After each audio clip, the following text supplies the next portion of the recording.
I'm Gary Potter, and in this lesson, let's take a look at concepts for practicing the C major scale over a backing track. So the track that we're going to be playing over here is just going to be a repeating C chord,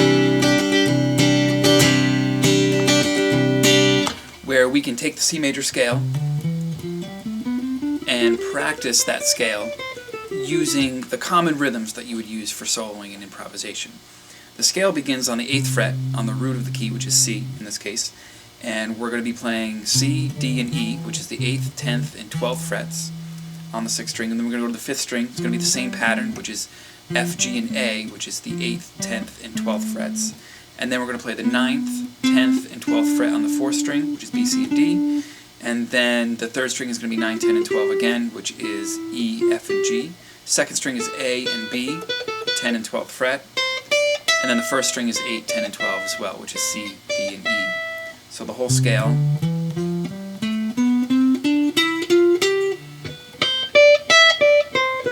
like this.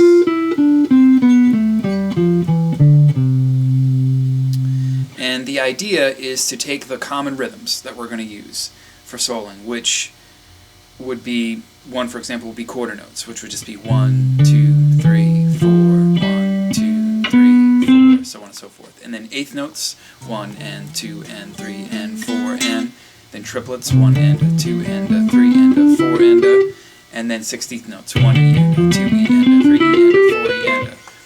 So let's play those 4 different rhythms with the scale over the backing track.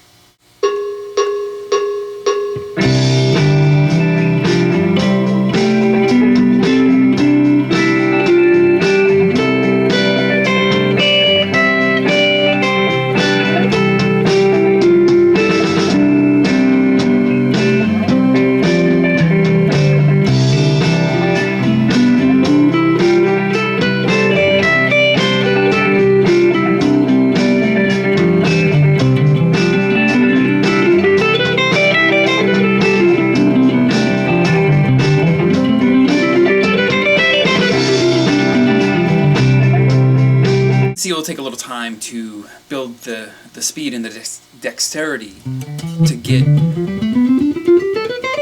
these patterns up to speed. And of course, this is just one position of the scale. Ultimately, you want to be able to play the major scale in all the positions all over the neck.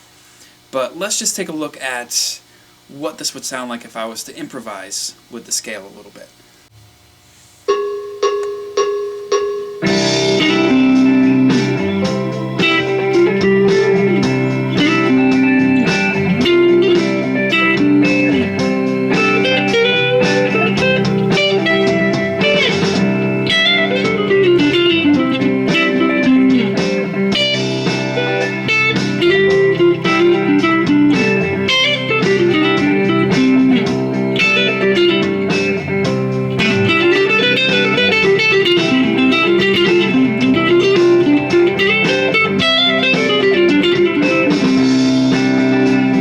So just with that little improvisation there, you could hear how different the major scale is from, say, the minor pentatonic scale or the major pentatonic scale.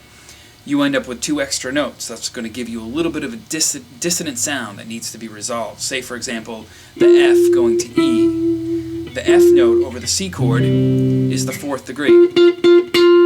And your ear is going to want you to resolve that F note when you're playing it over a C chord, either to the note E or G, one or the other. And the same thing is going to happen when you're playing a B, in this case, which would be the 7th degree of the key. Your ear is going to really want you to push towards either the root or going back down to the 6th. You can even hear it if you was just to play the scale, or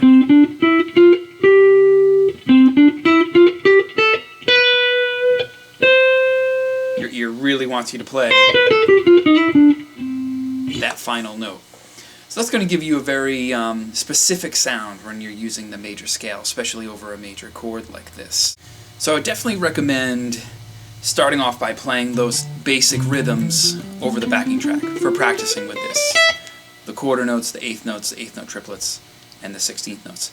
If those are too fast, you can slow it down to, say, half notes, which would be 1, 2, 3, 4, 1, 2, 3, 4, or even whole notes if you wanted to. 1, 2,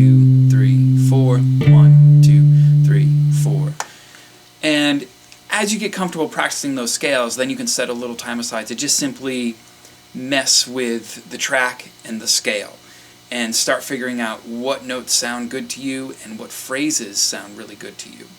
And you could have a lot of fun practicing over a track like this, and this is something that you can use when you go to write your own solo or improvise a solo when you're playing along with other people. I really hope you enjoyed this lesson. Take a look at the link that's right below the video here in the information box, and that will take you over to PracticeTheGuitar.com, and there you will find 15 different tempos of this backing track. 100 beats per minute is free, and you could just jam along with the track if you want to, or if you wanted to try to practice some of these ideas that we're working on in this video. Check it out. See you next time.